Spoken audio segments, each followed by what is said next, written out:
आमतौर पर सभी त्योहारों का इंतजार करते हैं। खास तौर पर असत्य पर सत्य की जीत का पर्व दशहरा पूरे देश और देश के बाहर भी धूमधाम से मनाया जाता है। लेकिन मेरठ का एक गांव है जहां दशहरे के दिन घरों में चूल्हे नहीं जलते। जी हाँ, यहाँ दशहरा शब्द सुनते ही लोग मायूस हो जाते हैं। ये गांव मेरठ से 30 किलोमीटर दूर है और इस गांव का नाम गगोल गांव है। यहाँ सैकड़ों वर्षों से दशहरा नहीं मनाया गया।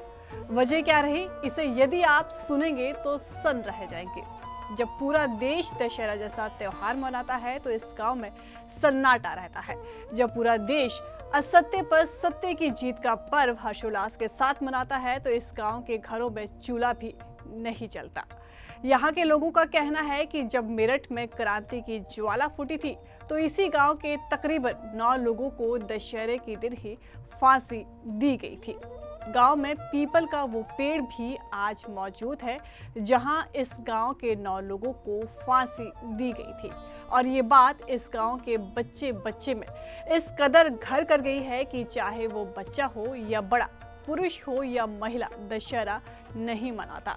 यही नहीं, इस दिन गांव में दशहरे के दिन किसी भी घर में चूल्हा तक नहीं जलता। वही देश में एक ऐसी जगह भी है जहां दशहरे का पर्व पूरे 75 दिनों तक चलता है। जी हाँ, ये छत्तीसगढ़ के बस्तर का काफी प्रसिद्ध दशहरा है। दरअसल यहाँ 75 दिनों तक चलने वाला विश्व प्रसिद्ध बस्तर दशहरा पर्व इन दिनों मनाया जा रहा है। इस पर्व की पहचान दुनिया के सबसे लंबे त्योहार के रूप में होती है। ये परंपरा लगभग 800 सालों से चली आ रही है और इस अवसर पर श्रद्धालु लकड़ी के विशाल रथ को खींचते नजर आते हैं। बस्तर दशहरा पर्व का हर रस्म पूरी विधि विधान से पूरा किया जाता है, जिसके लिए मां कांचन देवी से अनुमति लेने की परंपरा है। करीब 800 साल से भी अधिक समय से चली आ रही परंपरा के अनुसार बस्तर महाराजा मां कांचन देवी से अनुमति लेने कांचनगुड़ी जाते हैं।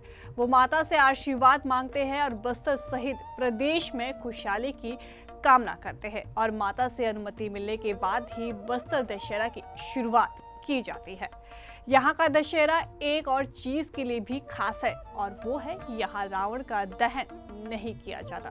जी हाँ, यहाँ रावण दहन की मनाही है। इसके अलावा यहाँ पर रथ की परिक्रमा करने की परंपरा है। बता दें कि बस्तर के दशहरे का संबंध रावण वध से नहीं बल्कि महिषासुरमर्दिनी मां दुर्गा से जुड़ा हुआ है। यहाँ दशहरे के पर्व में माता दंतेश्वरी का रथ खींचने की परंपरा है। बड़े पैमाने पर आदिवासी इस आयोजन में शामिल होने के लिए पहुंचते हैं। प्रत्येक वर्ष हरियाली अमावस को इस पर्व की पहली रस्म के तौर पर पाट यात्रा का विधान पूरा किया जाता है। पाट यात्रा अनुष्ठान के अंतर्गत स्थानीय निवासियों द्वारा जंगल से लकड़ियां जमा की जाती है। इसका उपयोग विशालकाय रथ बनाने में होता है।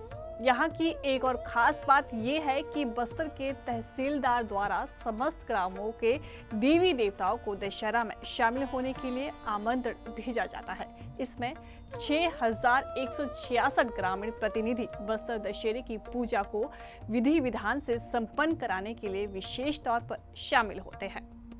इसके अलावा हिमाचल प्रदेश के कुल्लू जिले का दशहरा भी बेहद खास और सबसे अनोखा है।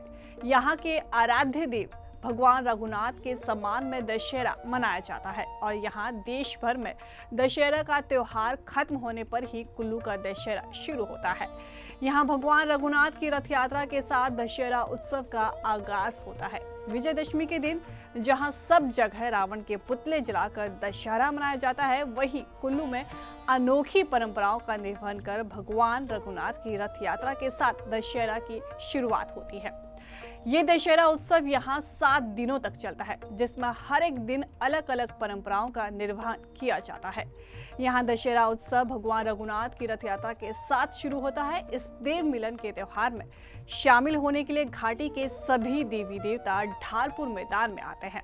माना जाता है कि 10वीं के बाद पूर्णिमा के दिन रावण का वध हुआ था, इसलिए यहाँ भी 7वें दिन ये लंका दहन का दिन मनाया जाता है। हालांकि कई बार पूर्णिमा का दिन आगे पीछे हो जाता है, लेकिन लंका के दिन यहाँ दशहरे का समापन किया जाता है। वहीं आपको ये भी बता दें कि इस बार दशहरा उत्सव समिति ने 332 देवी देवताओं को निमंत्रण दिया है।